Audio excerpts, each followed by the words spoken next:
All right, everybody, and welcome back to another episode of the Designated Players Podcast, episode 22. One more week before our preview of the MLS is Back tournament. This is our last filler episode. This is the last one. Then we start talking about games, real-time MLS stuff. I can't wait. I don't know about you guys. I am just so hyped to finally get back to this stuff. It's been, what are we going on? 4 months now, something like that? What are we starting, March? 3 months, yeah. Yeah, it's almost three. almost close to 3 or 4 months now. This is ridiculous, and I can't deal with it anymore. So what we're doing today, the I Didn't Know We Played Here episode. So we have gone to every team except for Inter Miami and Nashville, of course, and looked up some players that were either really big in the world of football and just kind of forgotten about because they were playing on either a bad team or it was really early, or players that were really big in the league or at all that you didn't realize played for that team. So this should be really cool. I'm excited. But as we always do, got to go to Scarf of the Week. Everybody's got a new trim. Only one person has a new scarf. So, Adam, I'll let you go. Trim of the week. Trim of the week. Trim of the week for the listeners who can't see the haircuts, yeah. Yeah. Sorry, guys. Head over to YouTube. Take a look at our videos. You can see our new fresh trims. But Adam, what are you rocking? Oh, am I going first? I can't remember which Red Bull game this is from because I just can't be bothered to remember. But it's the Love is Love Pride scarf from I don't know how many years ago. I feel like that came out in 2017. That's probably a good guess. Yeah. I feel like I remember you coming back to work something at Comac with that scarf and the sleeves, the Pride sleeves. I have the sleeves. They're up there. Yeah, the sleeves are sick. Connor, do you have anything to share with us today? No. Skip. Okay. I brought back out the Red Bull scarf that I got for my birthday from my brother, and people are probably asking why. It's because this weekend I felt like it was my birthday because the Red Bulls won an MLS Cup. No, they didn't. It's an EMLS Cup, but I'm taking it because I'm never actually going to see an MLS Cup. So I'm taking what I can get. Now, shout out George Amadou for a great performance beating Diddy Chris from NYCFC in the finals. Bring it back. New York is red, both in real life and on the electronic stage. Just real happy to say that my team won something for once. Hype. Fun fact of the day, do you know one of the players who played for Red Bull really early on? There are a lot of them, but you know who he is. Everybody's least favorite player. Brian White. Michael Your Bradley. least favorite player. Oh, Michael Bradley, yeah. One of our co-hosts here sent I me never a text the other day saying that he couldn't connect that Bob Bradley and Michael Bradley were related. Put your hand up if it wasn't you. I'm sorry. I had to share that. Connor, it's okay. You're new. We're teaching you. Look, you got to learn it at some point. You're not coming out the womb knowing the Bradley lineage. But, I mean, it's mentioned, all the time. Anytime he plays, it's his dad coached him at the USMNT level. How often am I watching Michael Bradley play? I mean, that's a fair point. Every time that the USMNT plays because he's never out of the team. True. I can't even remember the last time I've seen the USMNT play. It's been a long time, it feels like. It has. It feels like it's been a while for anything. I totally agree. But that's our good-natured ribbing for the day. Let's move right on. Should we go reverse alphabetical order? Because we always go alphabetical. Should we switch it up today? Sure. Wow. Let's switch it up. Really changing it up here. Yeah. I'm all thrown off. I don't know what to do now. Probably just scroll down to the bottom of your Word document and figure it out. I'm scrolling. My fingers hurt now. We're going to start with Vancouver. What's up, guys? Early on in the podcast, Vancouver, we're going first. I'm sending it straight to Connor Wright to start us off. So originally, I thought we were going to do Vancouver last, and I saved a nice little surprise. Well, not really surprise, but a nice little pick for Vancouver for the end for Adam's favorite team, one of their current players now, He's not really a big household name, but I went with Spencer Ritchie. That's a good shout. And That's a good shout. Fair. so Andrew and I have a close friend who is an FCC fan, so we know a lot about FCC. We hear a lot about updates, who their players are. So we know we're pretty familiar with Spencer Ritchie. So when I saw that he actually had some game time in MLS before Cincinnati, I was like, wow, that's surprising me. I didn't know that. So he had to be my pick for this one, even despite the fact that he's not really like a big name within the league or obviously worldwide. And I believe he only played one game ever for them. But that qualifies. Mm-hmm. It does. I remember he filled in that one game for David Ousted when he was out, and like he went off that game, and he automatically became like Twitter famous because he made some like clever tweet, and that's the only reason I knew that he played there, because I remember that tweet. I gotta look it up, but good shout, Connor. Way to start us off, Adam. A bunch of my picks are obviously I'm not a fan of every team in the league as much as I try to be on multiple hype trains, and I'll be the first to obviously admit that. So a bunch of my picks were players that I don't associate with playing there. They may have only been there for a season or two and not necessarily made a whole bunch of appearances. But they're players that I usually like when I think of them, I don't think of the club I picked them for, if that makes sense. And then the other criteria I used is they have to have played for a current MLS team. So what I mean is I didn't pick anyone that used to play for like the Dallas Burn or the Metro Stars. Like they have to have played for the Red Bulls or for FC Dallas or Gotcha. Cool. But for Vancouver, I picked Daigo Kobayashi. Because I only think of him as playing for New England. Yep. Did not know he played in Canada. It was only for a season. Granted, he played pretty much every game that season. I think 31 games, 2 goals. But, I mean, if you say the name Daigo Kobayashi, I picture him in that Revs kit. All right. So my disclaimer. I tried and focused on players that I didn't know played there, but for super fans of these teams, some of these players might be super obvious. We are sorry in advance. As Adam said, we don't follow them as closely as everybody else does, as much as we try to. There was a time where I knew basically every player in the league. Like, it wasn't a shock.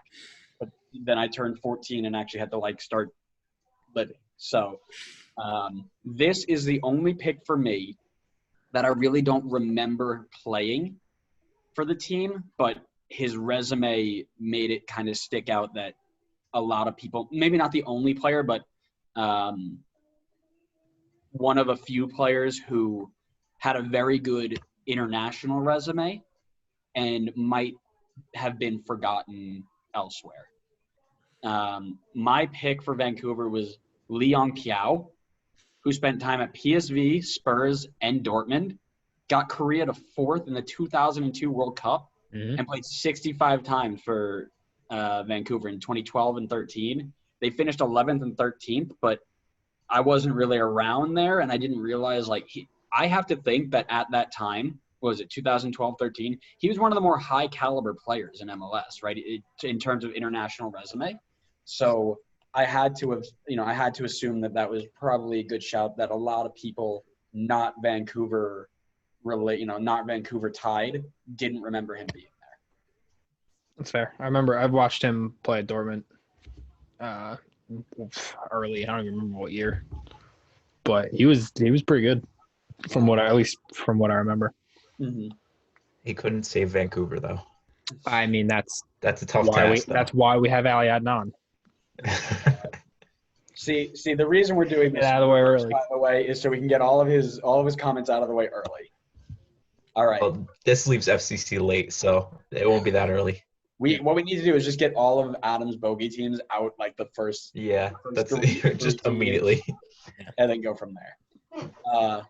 Let's go to Toronto, and I'm going to go to Adam here because I think I know who he picked. But Do you? I think I do. What position does he play? He plays with his hands. He does not. Oh, really? Interesting. Go on. I picked Quincy Amarikwa. Oh, my God. Dude, did you know he played for Toronto? You're going to pick him for every team that isn't San Jose. No. This is definitely his double pick. Yeah. I did not know he played for Toronto. Okay. How many games did he play? 11. Oh, well, that's why. Yeah. This was before he went to Chicago, and this was very early, like second team I think he played for professionally. All right. He didn't score. He only played 11 games there like 8 or 9 years ago.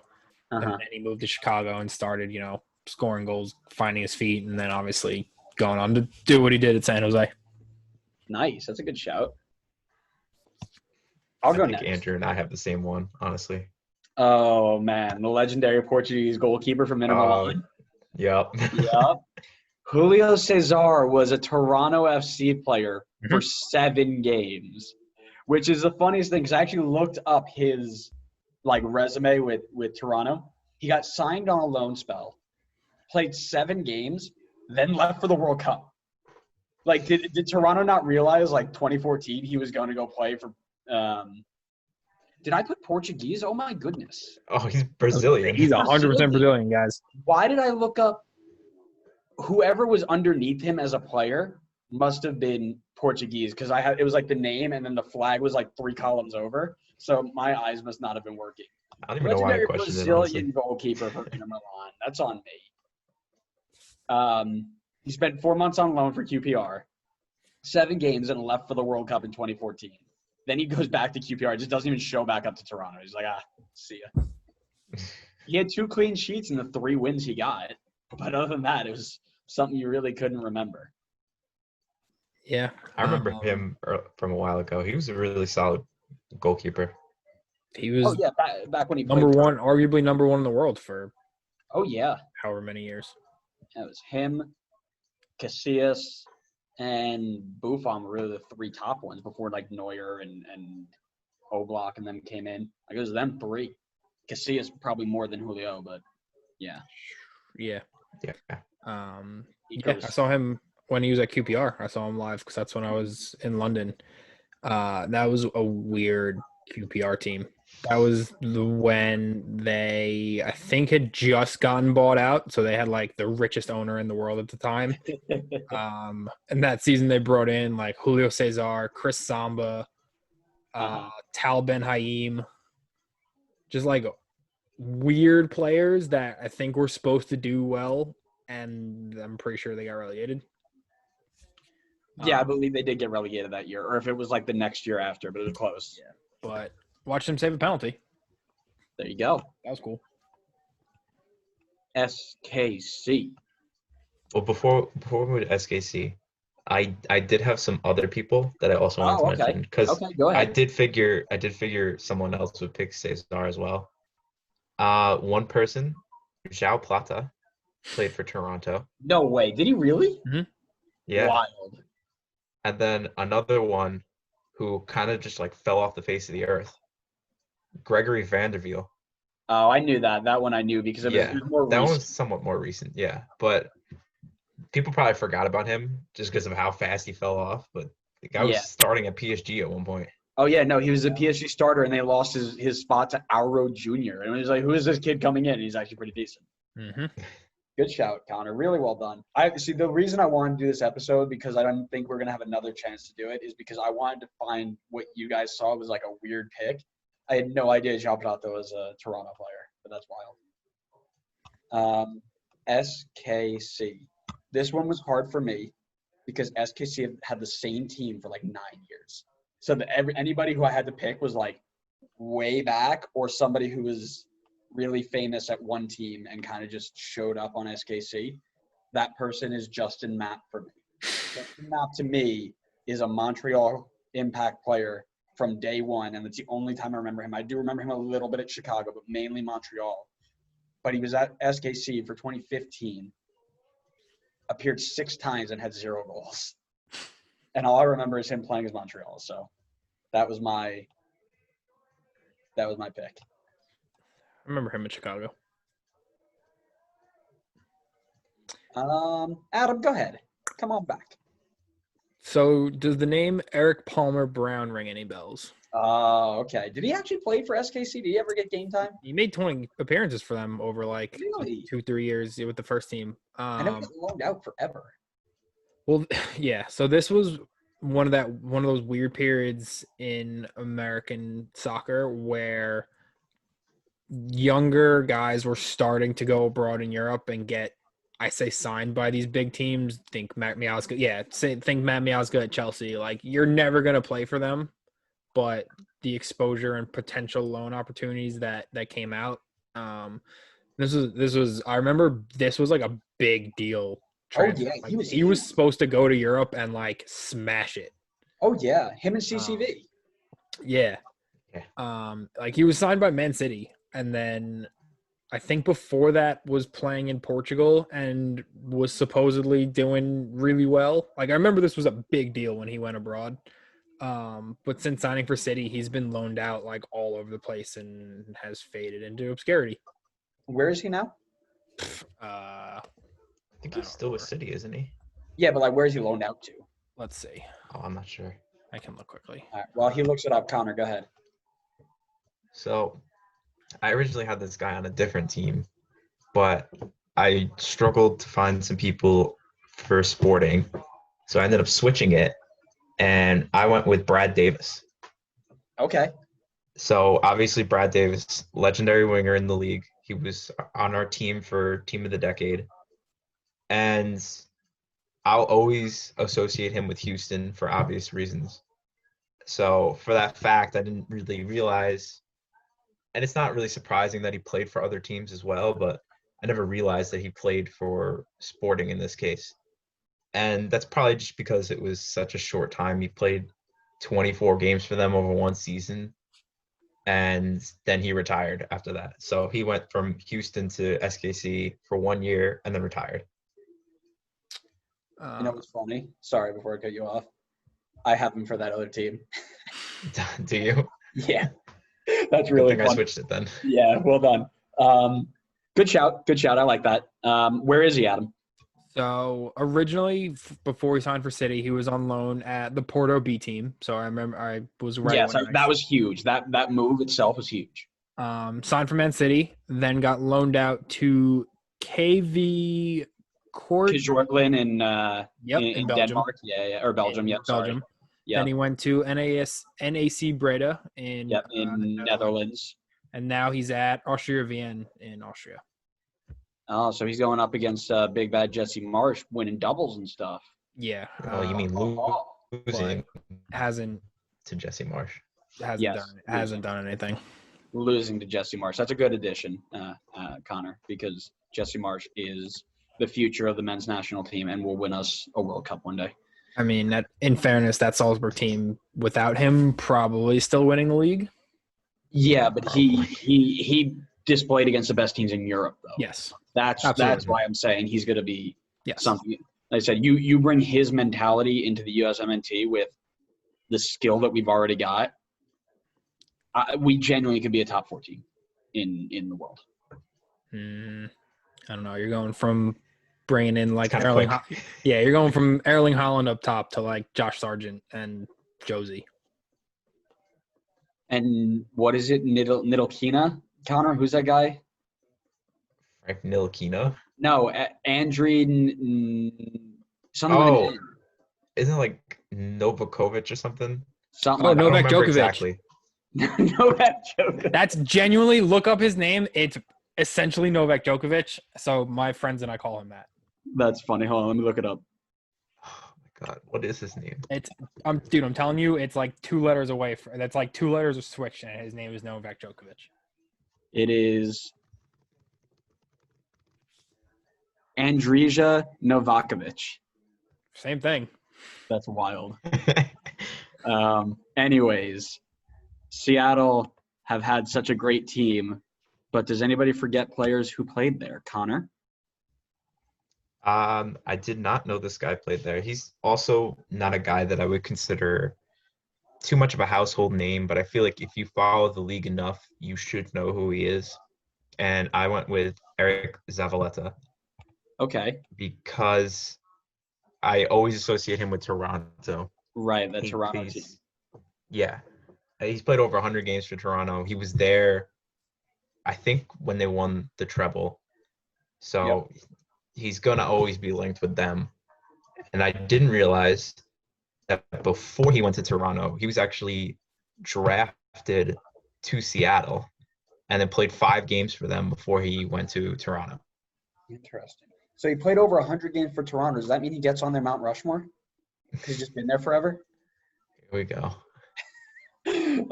I'm sorry. I had to. It was there. It set myself up. Adam, is your player a goalkeeper? No. Oh, mine is. Yeah, Remember I that? didn't want to take yours after you mentioned it. I saw it and I was like, I'll Y'all- avoid it. Y'all remember that guy who was like obscure for so long and then became one of the best goalkeepers in the league with LAFC, earned a bunch of USMNT calls, and now is tearing it up with the Loons? Yeah, he started at Seattle. Tyler Miller. Oh. Don't say that name in this podcast unless we are making fun of people. Tyler Miller made 8 appearances for Seattle when he was a backup to Stephen Fry, and he got 2 clean sheets. When LAFC drafted him, I think I speak for a lot of people when they thought it was a really strange pick with the amount of players that were available. But clearly Bob knew stuff that we didn't, because history speaks for itself. Bob knew things like who his son was that some of us don't know. That was a good one. I'll give you that one. That was a good one you slid in there. Bang. Adam, who you got? I have Jalil Baba. Okay. I thought about him too. Yeah, again, he's one of those guys who's just always been in the league, but has bounced around to so many teams. He is one of my roommates from college, favorite players who's a New England fan. Oh, yeah. So I just think of him being at New England. But looking at his resume of teams, I mean, he's just been everywhere. Like I could have been putting him down for 5 or 6 different teams. So the reason that I didn't pick him, you remember when I told you there was a time when I knew every player on every team? Mm-hmm. That was one of those times. I Gotcha. knew he played there, so I didn't pick him because I personally knew it. But that's a good shout. I appreciate that. San Jose. No, you can't say Davide Stoma. I thought about it. I know you did. We'll start with Connor. Connor, what do you got? All right. No, wait. We started with you last time. Quiet. Yeah. Adam, go ahead. Does the name Michael El Manalo mean anything to you guys? No. Who is that? No. So this man is, I say, mastermind behind some of the biggest transfers at Chelsea in the last. Oh. He's our He Right. was our technical director for a very good amount of time, and he's the first name that I remember as I started to get more and more into like the deeper parts of transfers and how soccer works. Like his name popped up everywhere. And I never knew he played in this country. I know he played, let alone in this country. But he made 56 appearances in 96, 97. So, I mean, I would have been 3 or 4 years old. But he's in Monaco now as their technical director and just living life, I'm sure, off a yacht somewhere. All right. That's pretty cool. So I didn't pick him because I didn't know who he was or that he existed. Fair. That's the whole point of this episode. Yeah. Connor, what do you got? I was trying to look up some of the transfers that he made. I feel like I see Amenal's name in like a bad way usually. I feel like people the last couple of years, yeah. Okay, that's probably why. San Jose. I went with another Toronto player, and I'm sure San Jose fans will probably remember him because he did play a decent number of times there. But his career is solely linked to Toronto, and that's Justin Morrow. So he played 71 games for San Jose from 2010 to 2013. And then he was eventually traded to Toronto, where his career really took off and where he's best known for. Interesting. All right. I got one that I actually just had to change because I didn't like my original pick. So everybody that I looked up for San Jose, I've never heard of in my life. So I couldn't even pick them being like, oh, man, this guy like had a really good career, but I didn't know he played there because I've never seen them before in my life. Now, I've done a little bit of digging and a little bit of scrolling. And did you know manager Eno was actually a San Jose player before he was a Kansas City Wizard? Yes. I did not know that. I always see him as a Kansas City true and true, and here he is playing with San Jose for 51 games, 2 seasons, I believe, give or take, before moving to Sporting KC and playing, 219 games or whatever I'm reading here, right? But yeah, that was a shock to me as I am reading this. Is manager Eno was an Earthquake before he was a Wizard. So for those of our listeners who don't know who that is, Oh, that's right. I should say his full name. Jimmy Probably helpful. Conrad. There we go. My bad. That's on me. It's just saying, not even Conrad Eno, just Eno. Manager Eno. Manager Eno. Yep. Jimmy Conrad, USMNT center back, scoring his only USMNT goal, I believe, against Mexico in 2-0. Just ask him about it. He'll tell you. I don't know. He's really Roll the humble clip. about it. He never actually talks about it, but maybe when we get him on the podcast, we can drag it out of him every once in a while. Perfect. Awesome. Cool. Shall we move to Real Salt Lake? I don't know. Do you remember them this time? I did remember them. I thought I forgot, but I didn't forget. So there's a Mexican center back who's been all over Europe and Liga MX, who is currently, I believe, 77 rated in FIFA Ultimate Team, who started off his career at Real Salt Lake, and his name is Carlos Salcedo. Rafa Marquez. Oh, sorry. I'm going to kick you out of this. You can't. Watch me. Carlos Salcedo,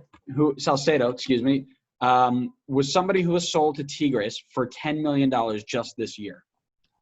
Back in 2015, he was sold for $2.75 million to Chivas, which was a decent fee.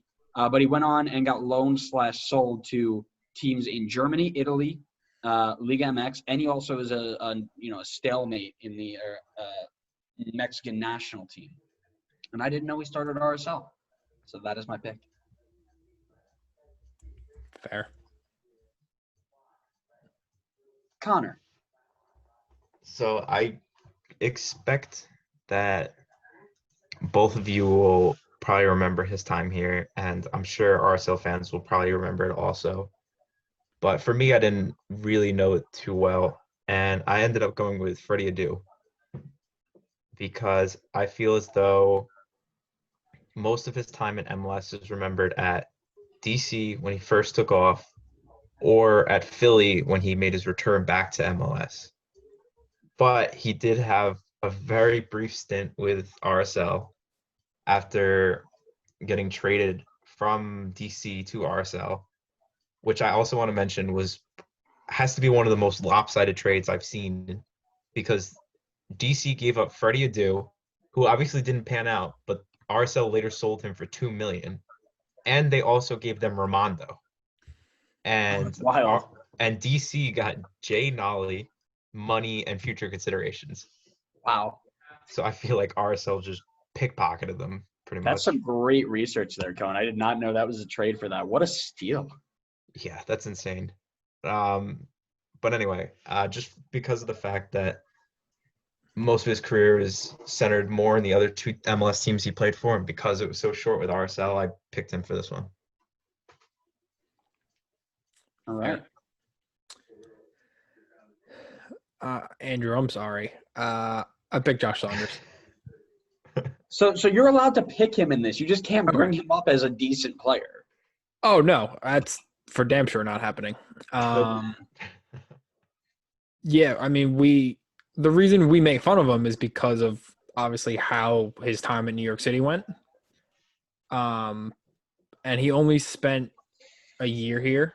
Only played 3 games and then went on to that New York City debacle. But yeah, I think, and I'm not praising him. We all have well established how we feel about his performances in that Red Bull NYCFC derby over the past couple of episodes. But there was a time where like he was actually semi competent in this Oh league. yeah, he was half decent. Yeah. But again, I think no matter how well he may have done, just that time at NYC is just it's just so bad. Like you started off as a franchise thinking this guy is going to be, our start into MLS. He's going to be the rock behind our back line, and this lamp might have been pretty much the same job. Man, we can take shots at this guy all day, but we probably should move on because we're not pushing time, but we should just keep an eye on it. Let's move to Philly. Connor, you can go ahead. Philly. So Philly, I went with Shea Salinas. And this is similar to some of the other picks that I've made in that he's more of a guy that's tied to a different team in the league. So that made me overlook the fact that he played for another team. I did not know he played for Philly. For those of you that live under a rock and don't know which team he is most known for, he's very associated with the San Jose Earthquakes because he's played over 250 games for them. Whereas for Philly, over one season, he played 17 games. So his time with Philly was actually in between the 2 different stints that he had with San Jose, which I feel like could even more so make it so that it's easier to overlook his time here. So that's pretty much why I went with him. Okay. I originally went with Freddie Adu because I actually forgot that he played there. The reason I didn't go Shea Salinas, by the way, is because we spent a decent amount of time talking about him with Davide, and we mentioned that he moved to Philly for a little bit. So that's why I kept him off. My new pick, because you're right, Freddie Adu is more not known for RSL than he is not known for Philly, right? I'm going to go with Giuliano Wijnaldum. Why does that last name sound familiar? Because his brother is Jorginho Wijnaldum, current Premier League champion for Liverpool. He played 14 games for the Union. He's an outside back, I believe. Yeah, he's a left back. And he basically signed in November of 2017 and left January 1st, 2018. He showed up for 14 games and didn't do anything. He got 4 yellow cards and an assist. And, yeah, that's pretty much about it. And I just found it fun. I found it kind of funny because you see that last name, you think, oh, he's got to be really good. Kind of like Van Aanholt or Van Aanholt for LA, or John Rooney for Red Bull, or De Gallo for Red Bull, when we were in that phase where we signed everybody's younger brother thinking they were going to be just as good. Those were the good days. But yeah, so I found that pretty funny. And I didn't know he played there. I didn't know they had Wijnaldum's brother on his team. So that is my new pick. I think we know who the favorite child is. Yeah. No, Matt's a favorite child, and I'm still better than him. So I think he meant the Wijnaldum I meant, brothers. yeah, okay. the Wijnaldum family. Oh, I mean, I guess if we're talking about soccer players and not my personal life, whatever. What type of podcast is this anyway? Apparently a drama podcast. All right. Adam, you gave yours for Philly, right? No. Man, I can't remember anything anymore. Go ahead. Apparently. I chose Cleberson, and I don't know if that means anything to either of the two of you. Did we talk about him already on the biggest bust? I feel like we did. That's why I didn't pick him. That was the other thing, by the way. The other thing I tried to do was stay away from biggest busts because we talked about them already. So I tried to find, other players. Yeah. Is he a bust for another team? He very well might have been. He Because we Sounds definitely like didn't he's- go with him for this one. Because we went with Racing Bully. Oh, no. that's right. Yeah. You're right. I think we may have mentioned him. This is the only MLS team he's played for. Okay. But Okay. I remember his time at United because I just remember I think this was the time he was playing next to like Eric Jemba in the midfield, and Kleberson and Eric Jemba was my favorite midfield pairing. Yeah, they weren't good. It was just fun to say both their names. But this was a dude who signed for some of the biggest clubs in the world. Scolari named him as the driving force of that 2002 Brazil team. Oh my Think God. about who was on that team, and this was the man leading that midfield. My goodness. Can you imagine the amount of That pressure? front three of Ronaldo, Ronaldinho, and who was the other one? Rivaldo, yeah. Jesus. Yeah, and this is the man pulling the strings behind them. And now you're at Philly all these years later. That is unbelievable. Like, he only spent a year there. He only played 11 games, scored a goal. But this is also the man who, when he was being scouted by all these teams, didn't want to leave Brazil because he couldn't bring his girlfriend with him. And why is that, you ask? She was 15 and they weren't married yet. Oh my God. Interesting. So they had to wait until she turned 16 to get married so that she could leave the country with him. Oh my God. Adam wins. Adam wins that one. Adam wins. I just want to point out that I've looked up Cleverson on Transfer Market, and comparable players on the bottom is Rafael Marquez. So we're moving on because I'm very upset now. All right, I didn't know that. Portland. This is a cool one. I have two for this one, so I'm going to let you guys go first, and then if you mention one of them, I'll mention the other. So I'll let Adam go first. Is one of your two Big Joe Bendick? No, but that's a great shout. Because that's who mine is. Whoa, I couldn't have guessed. Yeah. I mean, okay. So granted, this was his first MLS team after coming into the league. This was 2012. So a little bit before I started really getting into the league and learning about everyone. But he only made 5 appearances. So it's not like he was, this star for Portland and then I just didn't know he existed. But I just know him from every other MLS team that he's been on. And he's bounced around to I don't know how many. But I just remember yelling at him warming up for the Orlando game. Yeah. What I would do to go to a game and yell at somebody from Orlando. Connor? So do you guys remember Anton Tinnerholm? Mm-hmm. He has nothing to do with this. I just wanted to know if you remembered him. Oh, okay. I actually also went with Joe Bendick. Also, not really much to add here.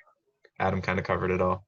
All right. But maybe I guess the only thing I could add was the way he got to Portland was he was traded from Toronto. No, sorry. Traded to Toronto from Portland. That he was. I remember him landing in Toronto. I didn't remember him getting to Portland. So I'll mention my two. The second one that I added was Michael Silvestre. Mm-hmm. Name. I know, Adam, you know that name. Connor? No. Man United legend. The dude was like so solid for Man U. Played 8 times for Portland. Anybody who's not a diehard Portland or Man U fan may have forgotten who this guy is. And I didn't realize he was here. This was right at the beginning, like Adam said, when we all started kind of really following it. So that was pretty cool. And my first one is the way that I found most of these players was I went to Transfer Market. I looked up every player that they had, and I sorted them by highest career Transfer Market value. And their most valuable historical player is Frederic Piquion. And I actually remember this guy. I remember watching him play, and he didn't do very good. I didn't realize where he came from, but I remember the name because I always thought it was a really cool name. He has played for some of the biggest teams in France and England, including Stade Rennais, ASSE, Monaco, Lyon, West Ham, Doncaster, and Portsmouth before joining the Timbers from West Ham. Played 24 times, scored once, and then went back to France. So, and then he went to Mumbai after that because they probably paid him a lot of money. He was a big name signing for Portland, and he didn't do much, and I forgot about that. So those are my two.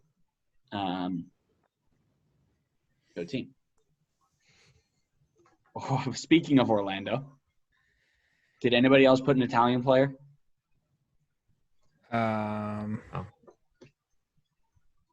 Did you put an Italian player? I did put an Italian player. Does anybody remember Antonio Nocerino? Yes. Oh, No. forgot about this dude. So Antonio Nocerino comes over from Milan, and it's supposed to be like the beginning of Orlando's big spending saga of them becoming a big super team. Plays 52 times, and he is easily one of the worst players Orlando has ever signed. He is lazy. That's saying something. And it's saying something. He's lazy. He has an awful attitude. He's getting in fights with fans. He's getting in fights on the field. Dude was the worst signing they possibly could have made, and they kept him for 52 games. They couldn't pick up the fact that he was an awful signing. Everything about him was awful. I remember one of my best buddies is a big Milan fan, and I remember they signed him like, "What's up with this?" It's like, this dude is awful. We went through the whole thing. He's lazy, bad attitude, hates everybody around him, and I'm like, oh, good. I'm glad Orlando signed him then because this is gonna be fun. And he filled it. But yeah, he did play for the likes of Juve, Milan, West Ham, Parma, and Torino, and he's probably one of the most hated players to ever come through Orlando. So, go on, Antonio. That's a pretty good shout. For mine, he is a former Real Madrid player and one of Orlando's first big signings. And if you see him, he's kind of hard to forget because he is a very large man. And I went with Julio Baptista. Man, I thought you were about to say Kaká. I was going to smack you upside the head. No. Yeah, you know their first DP that was like this really big deal? Yeah, I forgot about him. How could you forget about Kaká? Connor, do we have to mention the thing that we brought All up? right, anyway, Julio Baptista. So he was very short-lived in MLS. He played 24 times for Orlando, and then he dipped to Romania, and I can't really blame him. I remember him just because he was huge. That's the only thing I remember about him was that he was huge. Massive. Just He was a a big huge boy. He was like Akinfenwa out there. Yes. Not who I picked, but the other player that I wish was on Orlando longer, or I just wish was in the league longer. Not with Orlando because he was better than Orlando. Was Kyle Larin. That's not who I picked. I just thought about him the other day and was like, oh, I miss Kyle Larin because I actually liked watching him play. If anybody wonders what Adam thinks about in his free time, it's Kyle Larin on Orlando. Sometimes it is. But no, I went with Corey Ash. Okay.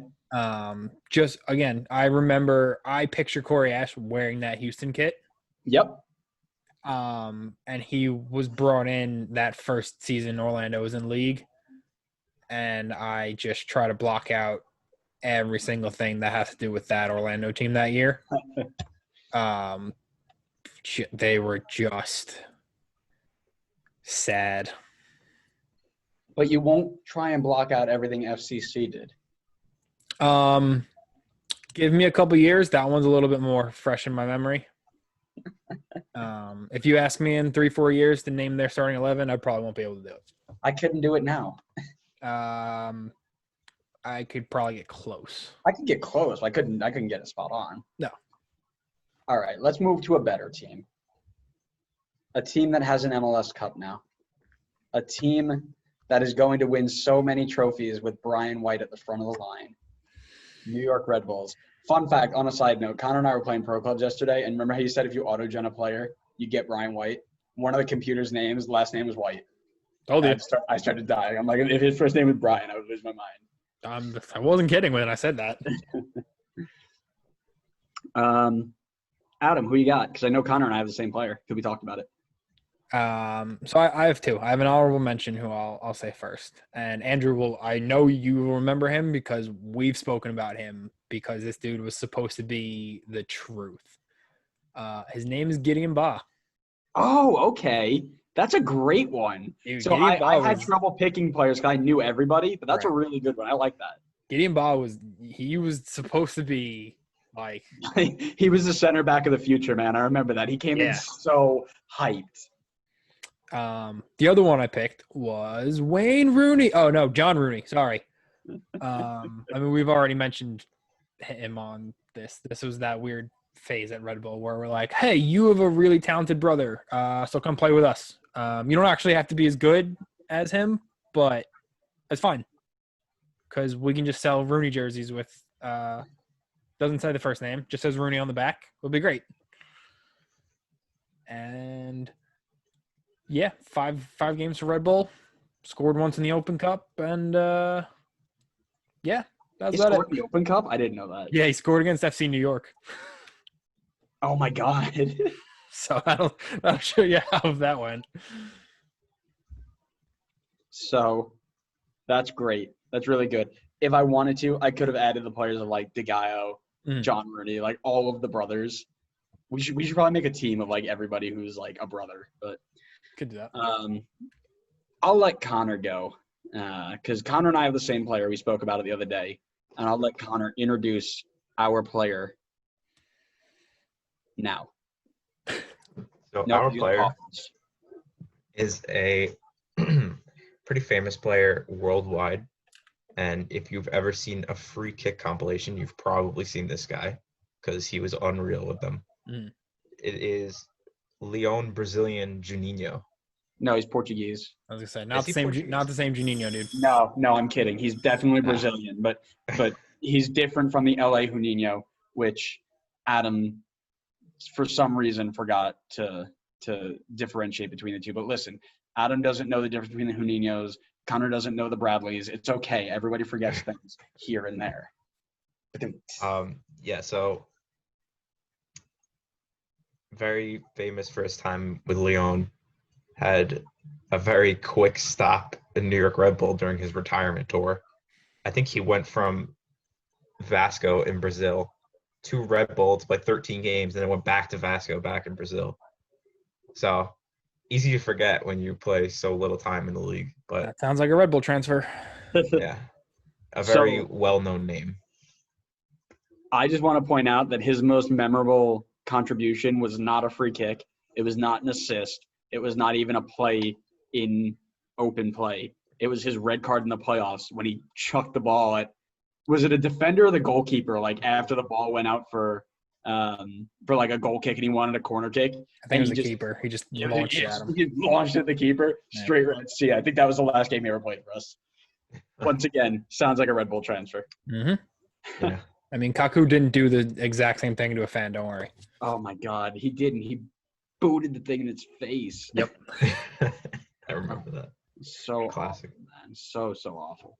But granted, he was 21 at the time, like still really a kid in terms of the game. Juninho was a veteran. Yeah. Who was just dumb and only came to play for money. It must be a Red Bull thing because now we got Miazga still fighting over in Europe. Bruh, Whoa. Miazga, drop that dude. Yeah, it was completely Just unnecessary. slapped him in the Oh face. my God. He got up in his face. You don't get up in the face of a guy from New York. That's just not how it works. You're gonna get your stuff rocked. All right, Adam, take me out to the ball game. Who you got for NYC? Oh God, here we go. I mean, I have Ron Mira. Ryan Mera. Yeah. I thought you said Ron Mir. I'm like, who? Yeah, That's that's what I it. thought. No, Ryan Mira. Ryan Mera. Okay. I mean, I think of him as a Red Bull. I mean, he's only finally starting to get some game time when he can somehow, when he can start over David Jensen. But yeah, he was loaned out to NYC. Got immediately injured in preseason. I feel so bad for that guy. I know. He made one appearance for them and came back to Red Bull. That's about it. Yep. Man, I just want to point out that if he wore a hat in game, he might get a chance. Here we go. We can certainly message him and suggest it. Ryan. Connor and I also have the same player for this one too, but I'll take this one since Connor took the last one. There is a guy currently tearing it up for Red Bull Leipzig at outside back who was formerly contracted to New York City and New York City parent club Man City, and his name is Angelino. And he was on loan for their first year of existence, played 14 times, had 4 assists, so decent return. But the main reason I put him on here is because they sold him, the New York City owners sold him to a Red Bull team after knowing they were like our rivals. And I guarantee you, they don't care. He doesn't care. He probably doesn't even know because it doesn't matter to him. But I just found it really interesting, and I like that, and I kind of forgot about it because you're going to see this guy. He's going to start for Spain one day. He's like the future of that outside back spot, and he'll move from Leipzig to some other big team in Spain and be legit. But we'll all remember that he got his start getting smacked by teams like Red Bull at a baseball stadium. Anything you want to add to that, Connor? I actually had some other people that I considered as well. Okay. And Frank the first one, very easily to forget. I know. Okay. Wow. Here you go. No. I'm big surprise here. I'm probably about to butcher his name, but Andoni Iraola. Oh, Iraola. Yeah. Yeah. Though he played for Bilbao for like forever. I think he was outside back. Totally forgot he played for City. Another one. I'm sure we all remember this, but maybe some people forgot it, and I would love to remind them that Mix Diskerud was an NYC player. Legend. And then the last one I still had, contracted to City, by the way. Mm-hmm. I don't know how. The last one I had, I also didn't know he played for NYC, was Chris Wingert. Mm-hmm. Yep, I remember him year 1. Yeah, I mean that was a team with like Mix Diskerud, Chris Wingert, Ned Grabavoy was on the team. Shane Facey was there. Yeah, that was just a. It was a team of that was a team of let's take anybody who has some MLS experience and then a ton of players on loan from City, and we'll just see what happens. I just want to point out that City took Iraola as an outside back and played him at center defensive mid all year, and he was awful. That's why they let him go. Matt can attest to that, and I'm sure he'll listen. They assume every player they bring in is a holding mid. That's because everybody is, because you're always just playing in the middle of the field anyway. Exactly. All right, enough with the field jokes. We're going to get tons of them later, I'm sure. New England. This one was weird for me because this is another one of those players that I picked because he has a big, international resume and not so much like an MLS resume, and I never remembered him playing. But Ousmane Dabo. Yeah, that's right. Nobody knows who he is, right? So he has played for Parma, Inter, Lazio, Atalanta, and Man City when they got their spending money. He was one of their first signings. He was sold for $17 million in 1999. For reference, Thierry Henry was bought by Arsenal for $17.7 million that same year. That's the type of level this dude was on. And he played for the Reds for 6 months. He was signed to the Reds for 6 months. He played 3 games. And honestly, probably could go under the category of biggest bust. But since we missed out on that last time, I'm going to bring him back for I forgot he played here. Well, he can't be a bust if we forgot he played there. Yeah, he can. He can be. That's absolutely. Well, you can't remember him. You can't pick him if you can't remember. I can't remember my own name half the time. Does that mean I'm not Andrew?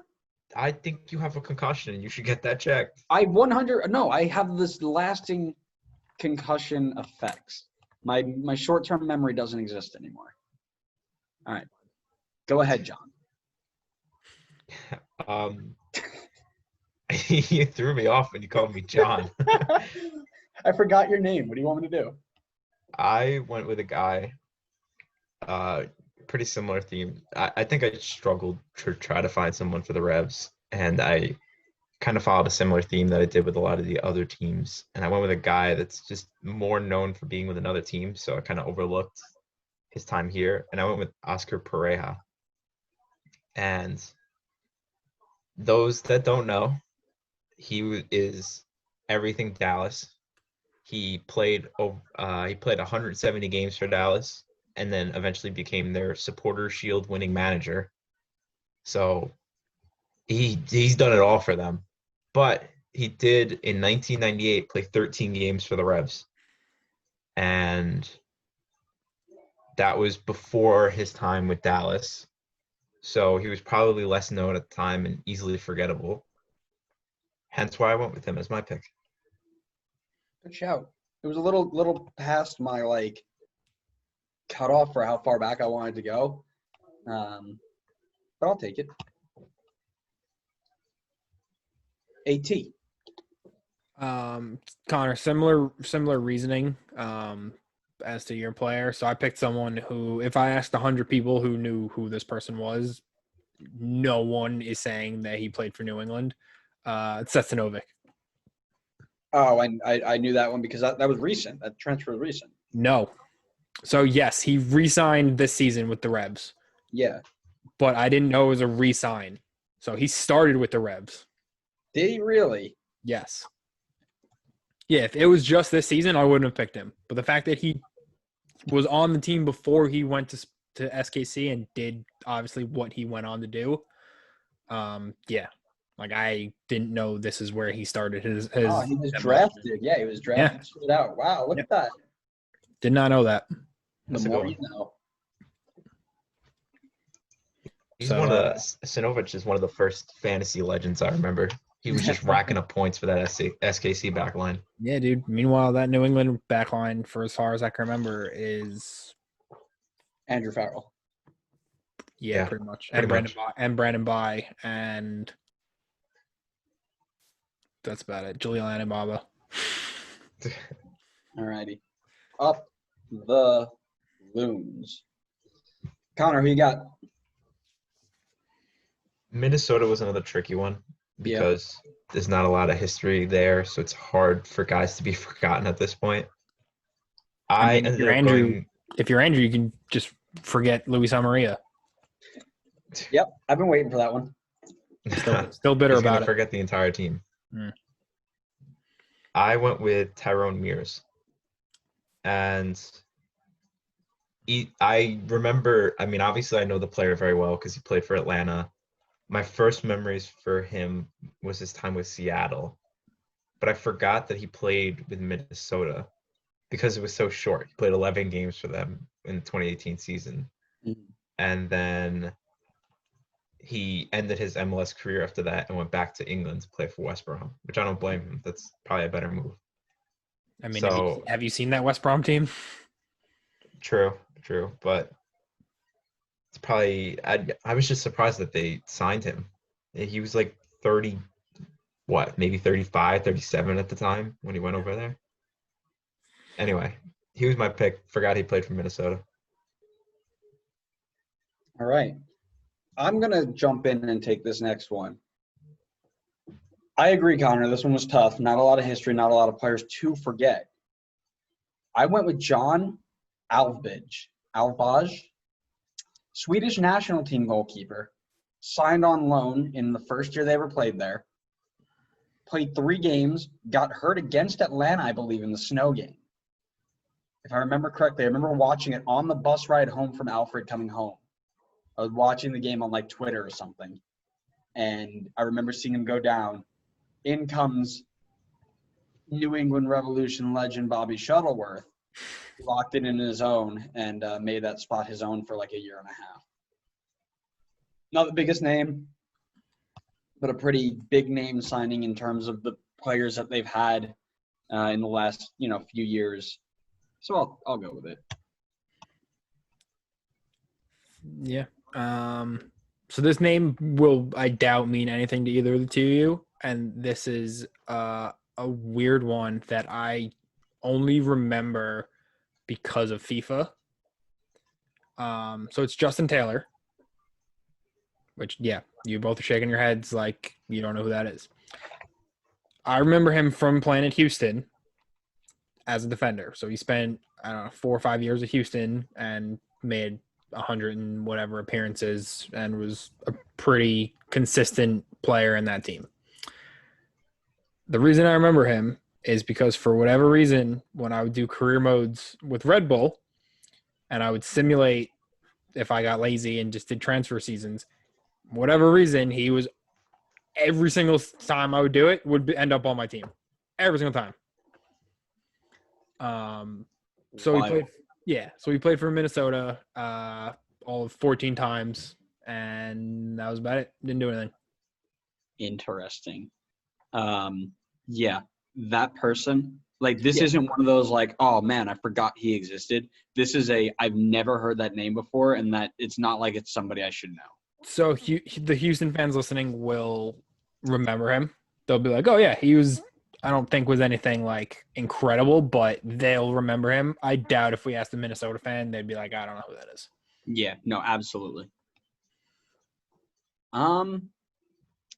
Montreal. So shout out to the Montreal fans who have accepted our apologies so far. Have If you they? haven't, some of them have. We got 5 upvotes on Reddit, so it's kind of a big deal. But if you haven't, we're sorry. Go win the group so we don't look like idiots. This player for me is what spawned the idea of this episode and this theme. We were sitting around one day talking about, I don't even know what. And I think somebody just turned around and said, remember when Alessandro Nesta played for Montreal? And that spawned this whole idea of, can we find one player for every team that nobody remembered played there but was like a decent signing? So Nesta, world-class, one of the greatest center backs of all time.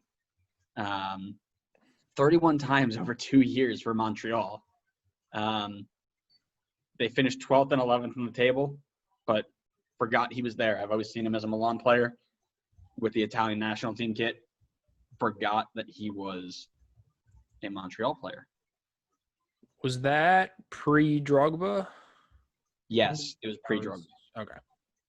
He left in 2013. I believe Drogba came in 2015. Yeah, something like that. Because he was playing in China and Galatasaray before Montreal.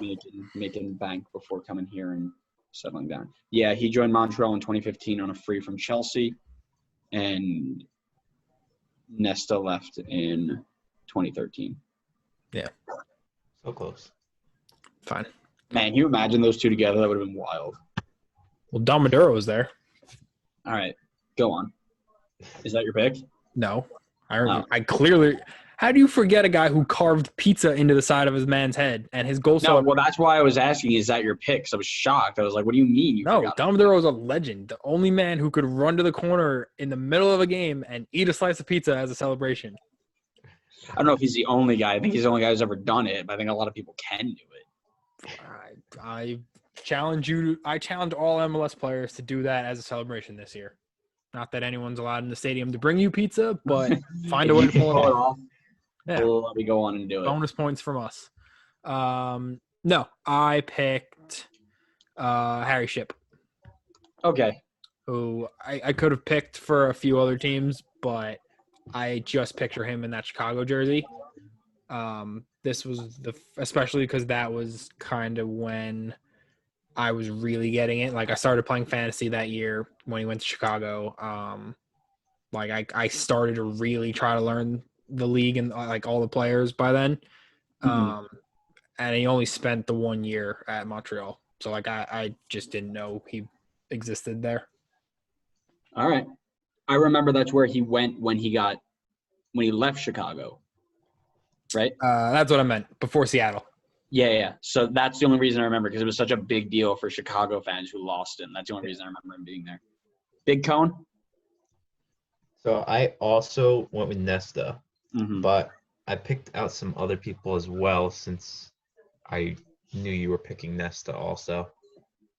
I also picked Bakary Sagna, who former Man City, Arsenal fullback. And then the other one that I went with was more recent. I'm sure you guys will remember the name, but I forgot how good he was for them. And it's Blarium Zemaili. Oh, Bellerim Zemaili. Yeah. Yeah. He was good for them. Fanny. No. Rod. He was there. Don't they have something with like Udinese? And yeah, they got like swapped there. Mm-hmm. And then didn't Tydare also do Tydare that? came over on the other, or it's Bologna, not Udinese. Oh, sorry. Yeah, Bologna. Yeah. So far, it's been working for them pretty well. I don't know if I'd say pretty well. This is the first time they've No? been beaten a little bit, but I mean, the players that they brought over have done well. they've been all You right. just bring over the whole side. Just merge. One Yeah. team. Go ahead. Italian-American team. Yeah. Good work. LAFC, another tough one. Not a lot of history. Not a lot of players that have left yet. But anybody remember their first signing? Was it their first signing? I don't know if it was their first signing. Maybe not. Their first defensive signing, Omar Gaber. Remember him? Mhm. So the only reason I added him is because it's kind of a weird transfer. So they signed him. So they took him on loan to start, right? Signed him from Basel permanently after 7 games that he played. The very next day, they sell him to Egypt. Like, the very next day. Like, I don't know if he was homesick or whatever, but, man, that's just weird. It is weird. They sold him to an entire country. Yeah, they sold him to the entire country. Yeah. I agree with you 100%. This was tough because they've been around for two seasons, so not a lot of choices. I ended up going with, 2 seasons, 2 games. I went with Benny Feilhaber, and I feel like a lot of people, That's fair. That's a good one. I feel like a lot of people will remember his time there because it's so recent. I think give it a couple more years and people will, this might be a decent pick for this. But I feel like with how stacked the midfield is now, it might be a little easier to forget that he played for them. But he did play 38 times for them in 2018, and then he ended up leaving. And yeah, like I said, I think down the line, this could be a good pick for them. Yeah. Andrew, I had the same player you chose. Just because I remember that was a big deal. Like they played that day, like the day before, and then literally the morning, like after that game, they're like, "All right, he's gone." Well, that was the weirdest part, right? They signed him. It was like a big deal. Like, oh, they made him official. Let's go. They played him, and the next day it's like, oh, we transferred him out to an Egyptian team. Yeah, we changed our mind. We got rid of him. Yeah, I don't know, man. Either way, weird. Let's go to the Galaxy, who have had lots of players. Adam, I think you and I have the same player, and I think I promise you, we don't. Connor, did we talk about this one already, Connor? I don't know if I made the choice at the time. I was saying that I was finding it difficult. Okay, I'll start it off. Red Bull legend Juan Pablo Angel was actually a Galaxy player after his time with RBNY. Mm-hmm. And while he's best known with his time at RBNY during their time of big name money spending, which I wish they would bring back, he made 22 appearances with Galaxy in 2011. Then he moved to Chivas before they stopped existing, and then he went back to Colombia until he retired. So, yeah, I never saw much of him in MLS without Red Bull, so that was kind of shocking to me. I forgot about that. It's fair. Andrew, we do not have the same player. Really? Well, because you had mentioned Red Bull players earlier, so yeah, they're coming up. I figured. Okay. So this is the only player on here that I duplicated. So I picked this player already for RSL, and part of the reason I picked him is because ignorance. I wasn't really following the league back then, and anything to do with this player, I tend to try to block out of my memory to begin with. But it is 2-time MLS Cup winning, 2-time Supporter Shield winning, starting goalkeeper for the LA Galaxy during this period in the early 2010s. This is your double play? Are you kidding me? Josh, I hate you. Traffic Cone Saunders. How did you not remember that? Again, I block out anything that has to do with this man. I also, if 2020 wasn't weird enough, now I have learned of a period where Josh Arnold was like a competent goalie. What? How else can 2020 get worse? That is 2020. That is 2020. Josh Saunders is a good goalie. Yeah. I love it, man. I love it. You tell me Orlando's going to win MLS is back now? No, it's FCC, man. No, Nashville's winning, I thought we said. Josh Saunders needs to come on this podcast and defend himself. I welcome Get him on here. I'd love to chat. This is a lot of slander. Did you watch the NYC games? Because he was bad. I'm not disagreeing with you. Fair. I mean, that LA Galaxy team was good, and he was apparently a big part of it. But you didn't. So the reason I knew that is because he took over after Donovan Ricketts left, and I hated Donovan Ricketts as a goalkeeper. Like, probably a great dude. I thought he was awful, and he won so many things, and he had the worst hands of any goalkeeper I've ever watched. And I watched Connor in goal. Did you? You watched me in goal? You played in goal sometimes when we kick around. I barely remember. But anyways, I watched Donovan Ricketts, and I'm like, all right, this guy can't be half as bad.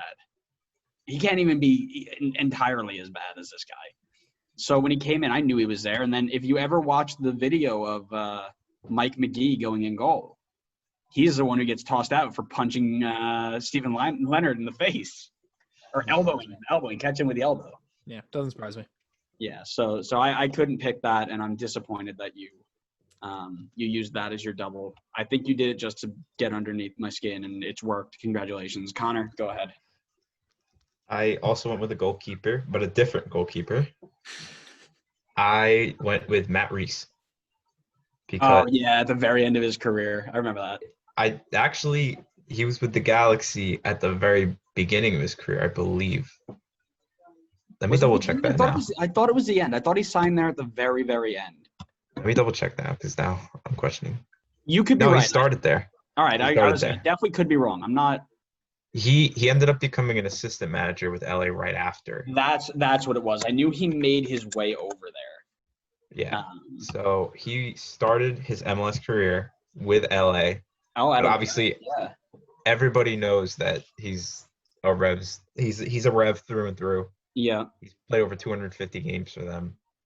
But he spent 4 seasons with LA and made 39 appearances for them before he went to the Revs and kind of like took off and became one of the best in league history. Yeah. Yeah. I'm just looking up again. He had 68 clean sheets in 262 games. What a guy! One of my favorite goalkeepers of all time. I know I've talked about it before, but Matt Reese is my guy. He's a guy who made me like really, really want to be a goalkeeper when I grew up. Just loved the way he played. On to Houston. You know, Houston was not always the dumpster fire that it is today. Fun fact. And while we talk a lot about some announcers that we like and some announcers we don't like in the footballing world, one of them was actually a decent player here. Can anybody guess who? That's okay. No. Stu Holden actually started his career here. You just say Stu Holden and decent player in the same sentence? Exactly. He spent 4 years in Houston up until 2010, made 88 appearances for 15 goals and 9 assists. That's a decent return for a center mid. Sure. All right, I know Adam's not giving me anything, so go ahead, Adam. Who do you have? For Houston, this was the start of my kind of inadvertent Red Bull theme. I picked Chris Duval. Okay. Just because, I didn't know he played. I mean, he only played once, and it was in the Open Cup, so I definitely didn't watch this game. But I obviously just know him from what he's done at Red Bull. Yep. I remember the first time I really remember, like, MLS transfers tweeting about something. it was when we didn't protect Chris Duval in the draft, and they literally his first tweet that I remember was Chris Duval's so gone in this draft. Mhm. And I think he went first overall the whatever team was expanding that year. I Yeah. don't remember. Was it Minnesota? No, it was Minnesota before that. I don't know. Anyways, yeah, no, for sure. Good shout. Yeah. Connor. So I ended up going with Chris Wondolowski. I thought about it very, very hard. I thought about that, and I didn't. It feels weird because I think the only reason he was technically on Houston was because San Jose moved to Houston, if I'm correct, right? Yes, I believe so.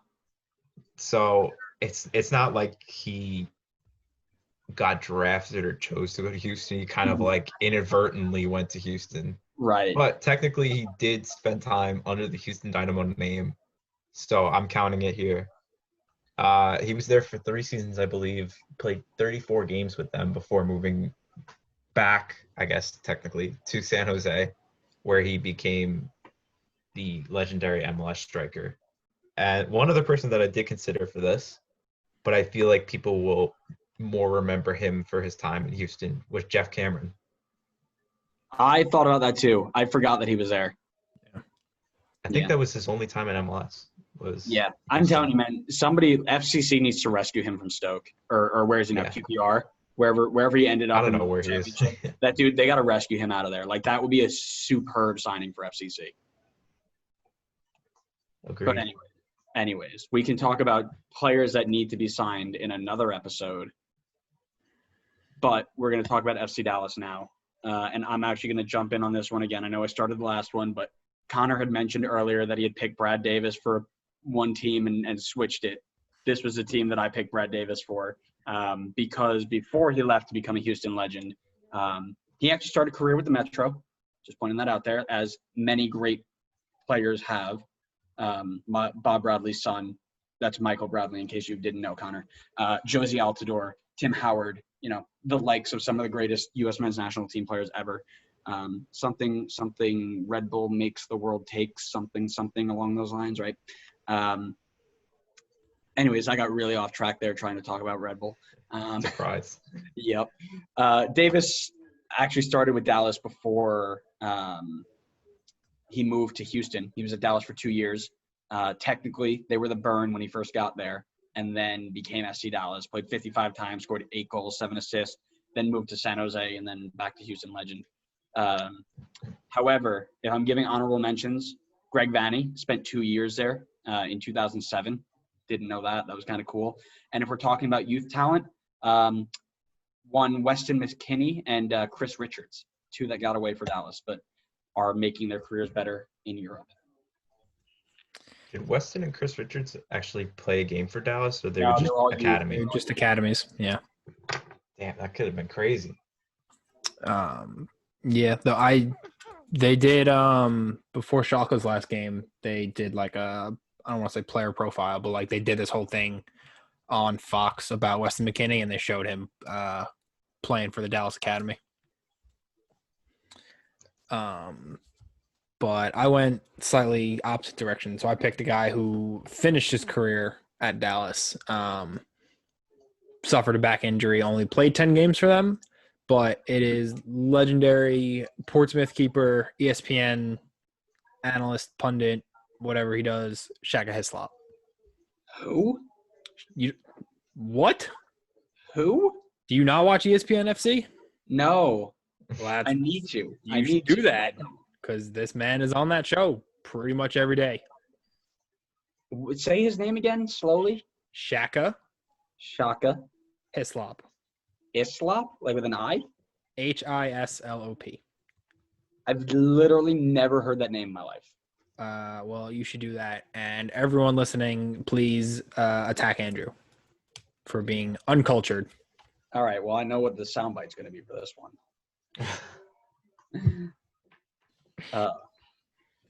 Yeah, this is a guy who played for Reading, West Ham, Portsmouth when they were really good. Made I don't know how many appearances for all them. Was a decent enough goalie, and then came to Dallas when he was older, got injured, and now works for ESPN. Very neat. Didn't know that. I appreciate you for enlightening me. Mm-hmm. I want to know if you guys have ever heard of the player I picked beforehand. No. I went with Hugo Sanchez. Yep. Like Yeah. the legendary The Hugo legendary Hugo Sanchez. Yeah. All right. I didn't know he played for Dallas. That's fair. So Okay. obviously Okay, fair. very well known for his time in Madrid. Both Madrids, scoring tons of goals. But he, I think in probably, I guess, his retirement tour type of thing, stopped in MLS, played 25 games for Dallas over one season, and then left. Which I'm sure people could forget about. So that's when they were still the Dallas Burn. Burn. Yep. Yeah. That's the only reason I didn't pick him. Me too. Look at us, Adam. Like we're on the same page. Are we on the same page about your favorite team ever?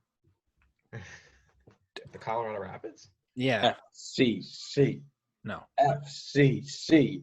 No. Adam, we're tossing it to you. What do you got? Everybody. I was waiting for that. I mean, you knew that was gonna happen. I just want to make a comment of why we're laughing. Connor and I, as I mentioned, we're talking about some of our picks, and Connor, and I quote, and I will look up the text right now, goes,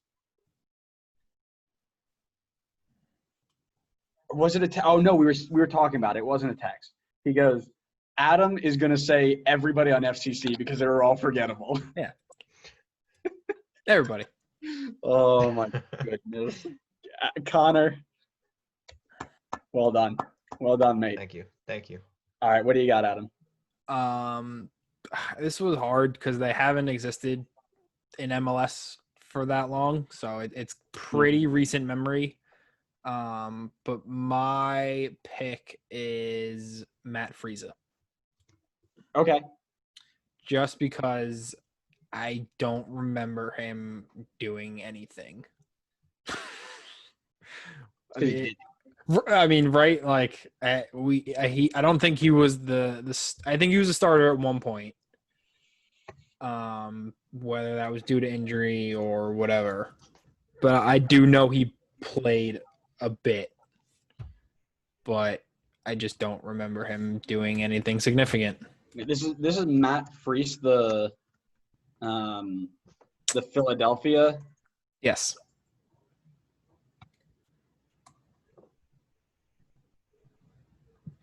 Wait a second. Am I wrong? I don't believe he was ever there. You sure? Who am I thinking of then? He never made a transfer to FCC. So I think you're out of pocket there, Mr. Tamburello. Who on earth am I thinking of then? We'll come back to you. Give me a second.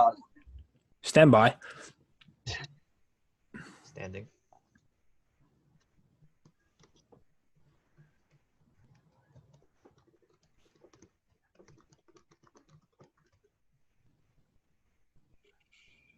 While he looks it up, anybody remember Kenny Saif? Yeah. Yeah, Big Kenny. So Big Kenny was really hyped coming in, and rightfully so, because he played 7 times in the Champions League. This guy was like a proven baller. And then he played 9 times for FCC, scored once, and bounced. And if I didn't look it up, I probably wouldn't have even remembered he played. So FCC, way to ruin that one. He was pretty good for you. There's one other player that Connor, did you pick Safe as well? No. Okay, there's one other player I was thinking of. Let's see if you picked him. I did not know Safe is in Poland now. Yeah. Yikes. FCC takes. Ruin some careers. And speaking of ruining careers, because it certainly feels like they did for this player, I went with Eric Alexander. Okay.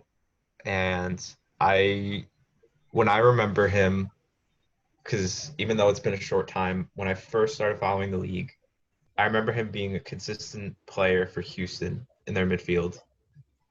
And then I think he got picked in the expansion draft by FCC. Yep. Came over to them, and oh my God, hold on, I gotta do a little research really quick. Trying to look him up, and I keep finding a jazz musician. Please hold. Where's your Wikipedia? Oh, here it This is. is awful. This is the worst. This is the FCC part of the episode where nobody's prepared because So there's nothing to talk about. You He didn't like played my answer of everybody. He played 6 games for FCC after playing 43 with Houston. And then after FCC, signed with Dallas, never played a game, and is now unsigned. So, safe to say FCC ruined him. Just remember, Red Bull legend. I have no. Who was their backup goalie last year? Does anyone remember? It was Spencer Ritchie and Titov. Okay, maybe that's who I'm thinking of. But, Adam, I'm gonna save you here. We're gonna accept your answer of everybody because okay, it's been a long week. I can't have that on my conscience that I'm making you look at the FCC roster for more than 3 seconds. That hurts me inside, and I can't cause you that much pain. I do have a headache. So let's move on to DC United. Connor Wright. I have a feeling that both of you are going to remember this pretty well. But for me, this was news to me, so I ended up picking him. And I went with Dax McCarty. Yes, Connor. Because I did not know he played for DC. And I'm sure that everybody involved in that, both on the DC side and the Red Bull side, want to forget that ever happened. Absolutely. So, no, you don't want to forget about it. That was a great trade for everybody. Yeah. Well, not So the trade. Not the It was a trade. trade. Wouldn't you? Oh. No, I know it was a trade. I'm saying I'm not talking about the trade. I'm saying, wouldn't you rather have had him be like an all-time Red Bull rather than this little stint with your rival? He is an all-time Red Bull. He is an all-time Red Bull because his time in DC was so forgettable, which is why he's on your list. Yes. Yeah, well, it was forgettable because Ben Olsen wanted to play him as an attacking midfielder. This I is don't why know how Ben that Olsen. was ever This is gonna why work. Ben Olsen needs to be the head of DC United for eternity. Lifetime contract. And surprise, he's not an attacking midfielder, so it didn't work. And then they traded him to Red Bull, where he became legendary. So I'm sure Dax wants to forget his time in DC. I would agree with that. The only reason I didn't pick him is because I knew exactly where he came from. I remember that trade, and I remember telling my dad, we traded Dwayne De Rosario for Dax McCarty in 2012, 2013, when Dwayne De Rosario was like an MVP caliber player. And I texted my dad, I'm like, Dad, we just traded Dayro for this guy, Dax McCarty. He's like, who is he? And I'm like, I have no idea. And I looked him up on FIFA, and I was like, I was speechless. I had nothing to say. And I was like, this might be the downfall of Red Bull as we know it. And it turned out to be one of the greatest trades we've ever made. And I am very happy. He's the only guy I've got on the back of a jersey, my captain through and through. And I wish him all the best in Nashville and hope he continues to kill it. Adam, were you saying that was your same pick as well? It was. Just because we usually try to block out those direct rival trades. Think Lloyd Sam going the other way. Yeah. But you don't think of Dax and go, oh yeah, he played for DC once. You think of Dax and go, oh yeah, he's the guy who, captained Red Bull and was really good for a long period of time in that midfield. That's right. No, absolutely. I agree. Like I said, the only reason I didn't pick him because I knew. I mean, I knew too, but it was too good of a shout to leave off. So I went with this guy, Pablo Hernandez, who is currently 77 rated in FIFA, played 4 years in Spain for Celta Vigo. He was on loan for 6 months, and he played 16 times, scored once, had 2 assists, 2 yellows, and a red, and helped DC get to last place in the league. We love to mention those types of things because we hate DC United here. He went on to be pretty decent in world football and didn't have the best loan spell. And he helped DC be awful for a year. So he gets my shout. Let's just move on to Columbus because I've got nothing really to say about that guy. It was just one of those I know him from FIFA. Let's put him in. Columbus. Adam, who you got? Andrew, you're going to finish my sentence for this player. Okay. Captain. Giassi's artist. What? I was very tempted to put him. He would have to say Connor. golden boot for that, not captain. I was very tempted to spike Connor and put Giassi's artist. No. Captain. Amro Tarek. I didn't know that. Yeah, I mean, he only played one game. Did you really? Yeah, this is when he was on loan from Real Betis. He played for Real Betis? Yeah. Why do I not know the history of where this guy played? Yeah. That's kind of shocking. Yeah. But that's wild. Now is where he belongs, in the heart of our Red Bull defense. Man, he was going to be so good this year. Yeah. I'm telling you, man, we could have gone 5 back with him, Parker, Long, Duncan, and Segrist, Egabo, whoever you want to put on the outside and the other side. Yeah. And we would have been so good. Have Davis and Kaku in the middle with Royer, Muil, and Brian White up top. We would have been so good. Anyways. He almost agree with you. He played for Wolfsburg's second team also. Mm-hmm. Yeah. Man, he's had a career. What a legend, man. And now he's here. Captain Tarek, if you ever want to come on, you're always welcome. I know you're busy getting ready, but if you need a break and you just want to have a chat, yeah, we'll reach out to you. Yes. Andrew, go ahead. Right. Oh, okay. I'll go first. Yeah, this one is the only one that's been pre-2000. Just want to put that out there. In the 1996-97 season, one Brad Friedel made a 38-game hiatus with the Columbus Crew. Best known for his time in England and Turkey, technically it was a two seasons, 38 MLS appearances, 12 clean sheets, 4th and 3rd place spots in the East out of 5 teams. He won. This is my favorite stat about this. He won 8 of his first 9 games that he played here, then 6 of his first 7, then lost 13 of his last 22. And then he left for England and never came back. And I didn't know any of that. So Brad Friedel, welcome to my list. This is why I wanted you to go first, because I also picked Brad Friedel. Hey, up top, Connor. Woo! Boop. Woohoo. Nice. Only thing I want to add, I guess, is that his one season where he was actually playing here, I know it was over 2, but I feel like he played mainly in 1. Mm-hmm. He was the goalkeeper of the year. Was he really? He came in, won goalkeeper of the year, and then left. Why? I didn't know that. I didn't even think about looking it up because he lost 13 games of his last 22. He lost 14 of 29 games. I do think so. I was looking at Columbus the first year that he was technically on the team, and they shipped 60-something goals, and then he took over, and then it was 40-something goals. So right. he made a difference with them. For sure. You're the numbers guy. That's why I refer to you. That's what they call me, the numbers guy. You're the number runner. Colorado Rapids. I've got a really good one here. I'm going to save it for the end. I'm going to ask Adam Tamburello to go first for me because this is his team, It is. One of his many. It is. And this is a man who I don't personally know him well, but I thought I knew his career better than I did, and I didn't know he played for Colorado. I know this man from his time at Barcelona, at Middlesbrough. It is Idor Karanka. Why are you making up names in the last 5 teams? I've never heard of that man in my life. What? Who is this? I haven't heard that either. Go look up this man because he is a legend. Aitor Karanka.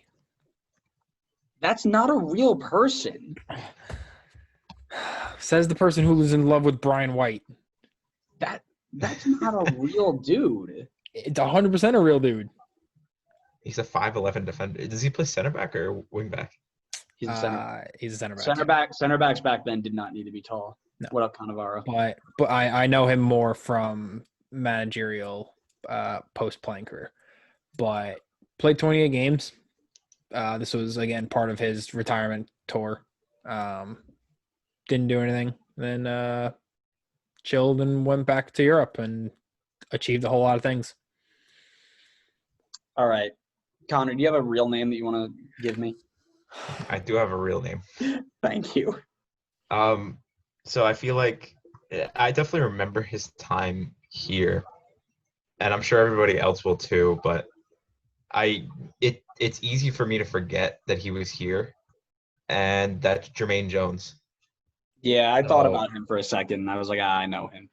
Yeah, obviously very Very well-known easy to name. forget his time there, though. Yeah, for sure. Yeah, he made 9 regular season appearances for them, and he was there the season that they made their run into the playoffs. The one season that Colorado was good for a long stretch of time. But I feel like he's very easy to overlook because it was Tim Howard that came in and got the spotlight there. Mm-hmm. And the fact that Jones really didn't make much of an impact in terms of like games played. Like 9 regular season appearances isn't much. And then it was 1 year there, and then he left.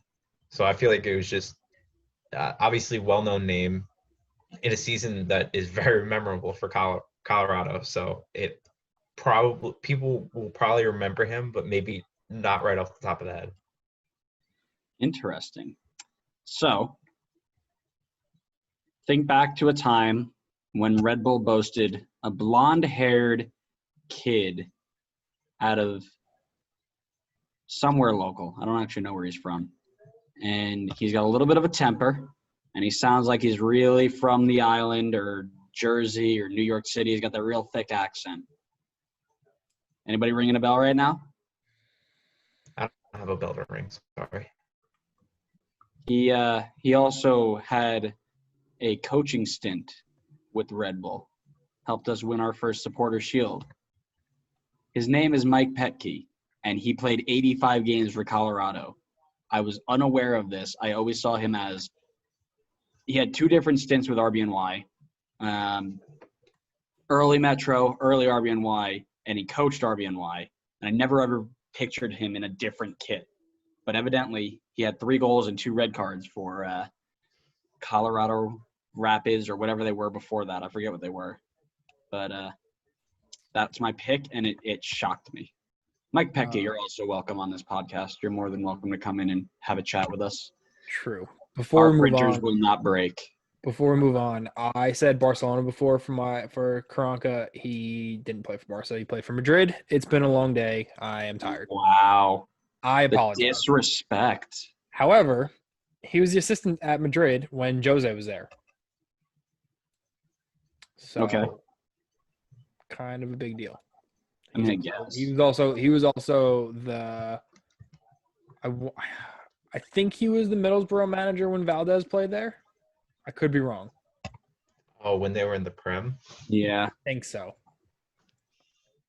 I think you're wrong on that. I don't remember him. I feel like if he was a manager at Middlesbrough, I would have known that. I mean, he definitely managed Middlesbrough. No, but at that time, I mean. At that time. I mean, it was 2017, so I don't remember how long ago they were in the Prem.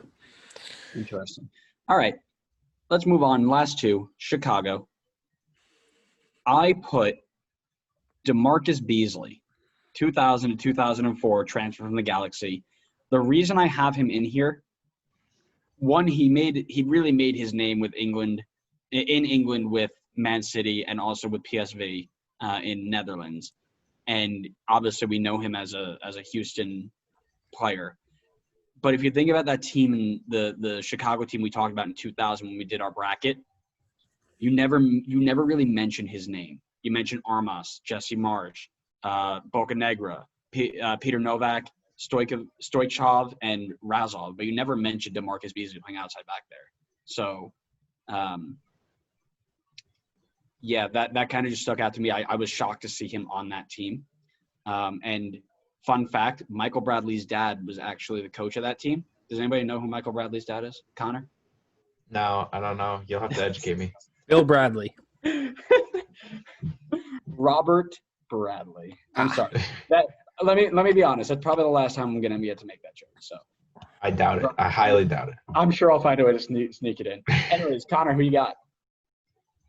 I considered DeMarcus Beasley, but because you went with him, I'll go with Freddie Lundberg. And yeah, he's pretty. I feel like he's pretty memorable for Chicago. But you went with DeMarcus, so I'll go with Freddie.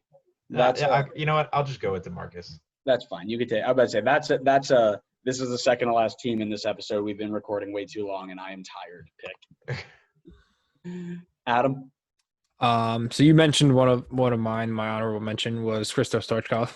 I didn't realize he played in this country, not just for Chicago, but for DC as well. Yeah, he was in 2 teams. Yeah. Yeah. I did not know that. Obviously, I know his time. It is Barcelona this time, so I'm not going to say the wrong team. He did play for Barcelona, and he was very good. But that's not who I ended up going with. This won't mean anything to either of you, because he was more of a fantasy. Like that was more my kind of logic. Yeah, not a great reason. Not a great reason for picking it, but he was always one of those guys in fantasy when I started getting into the game where if you needed a switcheroo, this guy, like, he was very consistent. And the reason I picked him every week if I needed someone to switch in was his name is Patrick Doody. Doody, yeah. Again, it's been a very long week, and I needed something. I'm just going to take it off. Adam got his fantasy stuff in. He got his FCC digs in. What else did we forget about? Did we get your? He definitely got his Ali Adnan. He got his Ali Adnan. He didn't get his Latin thing in though, so we'll That's fix that. true. He didn't. I think there wasn't a chance to do that yet. So I'm not happy with your Chicago pick, but I'm gonna let it off because we got one team left and we've been recording for like 80 minutes. Yeah. Atlanta. I'm gonna send it over to our Atlanta fan in the house, and let Connor take it away. All right, so before I make my Atlanta pick, I want to say shout out Harrison Heath for playing 1 minute for Atlanta. What a legend. Yeah. Atlanta's tough for me because it's short history. I pretty much remember everybody that's played for them. So I went with someone that maybe some other fans around the league might have forgot about. And I went with Carlos Carmona. And he was kind of like Atlanta's Alex Ring for their first season. Defensive midfielder, just would body people. Played pretty well for them the first season, and then I think went back to Chile. So yeah, went to like Colo-Colo, right? I think so. Yeah. So easy to forget his time here, but he was a decent player. Nice. Adam. I waffled between a bunch of players. So I could have picked Sal Zizzo for obvious reasons. I mean, I could have picked Florentine Pogba for obvious reasons. But I remember both of them. Like I can picture both of these guys wearing Atlanta jerseys. The one I ended up picking was Kenwyne Jones. Yep. Yeah, I expected that from both of you. Yeah, I mean, it's hard to just argue against Kenwyne Jones. I think of him not play. Like, I picture him in that Stoke kit playing the Prem. Yep, absolutely. I could not tell you a single thing he did in Atlanta. Granted, he played 17 games, but they were all sub appearances. Yeah, I got nothing from him. So I also picked Kenwyne Jones, and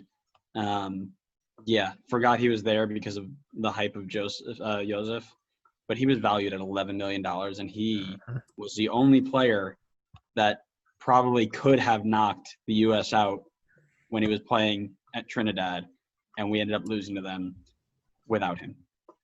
Sorry, that's my bitter part of today. So here is my question of the day, because that's it, guys. We have gone through. Who do you think is the least remembered player from your favorite team? if it fits in, you let us know. I'd love to hear everybody else's shouts. But my question for y'all, as I mentioned at Transfer Market, there is a way to sort every player that has ever played for a club based on their highest career market value. So whatever their market value was at any point in their career, the highest it ever was. Who in MLS have the highest transfer market value? It's just like any time in their career or while they were Anytime in their MLS? career. Anytime in their career.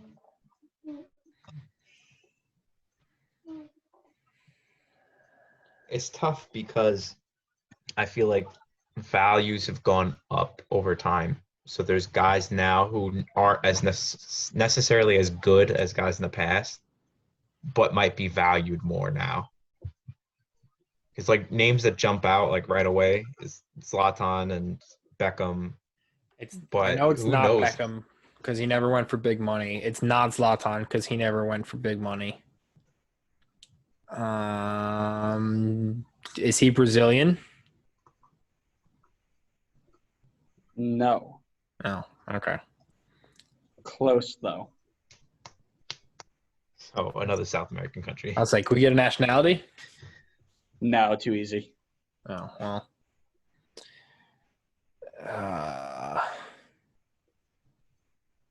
You want a conference? I'll give you a conference. Sure. Eastern. Is he playing now? No. Not here, at least.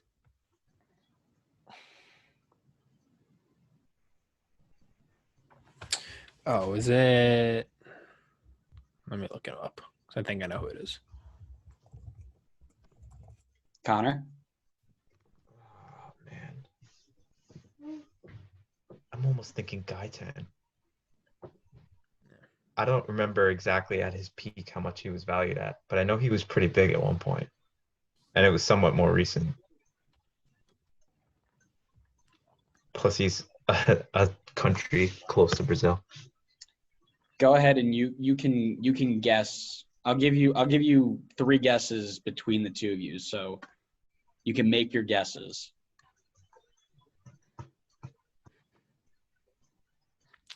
I have no idea.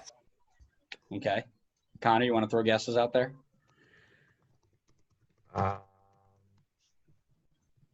Adam, was one of your guesses Kaká? One of my guesses was Alexandre Pato. I'm kidding. Of course it was Kaká. Kaká is not the answer. He is the second highest transfer market value at 77 mil. You are that's what I meant. Yeah, I knew he was up close, there. Yeah. When I say close, that's what I meant. 77 mil at his peak. Yeah. There's one person who is ever higher than him. Zlatan. No, I'm kidding. I had to get it in there. Is he a South American? No. I'm thinking of a possible Frenchman for Red Bull. Interesting. I don't want to say it because I don't want it to count as a guess because I'm not confident in it. I don't think he went for big money ever. Well, we don't have a lot of time, so let's. Is this like highest transfer fee or is just highest value? Not highest transfer fee, highest value. So, however much he was, this player was valued at his peak. Kleberson. No. I have no idea. I want to make one more guess at it. I'll edit this part down so it's less time. Kaká was a good shout. Didn't think about him. Give me what team did you play for? Yeah, Nope, can we get a too team? easy. Too easy. Can I get nationality? Come on. Nope, too easy. Come on.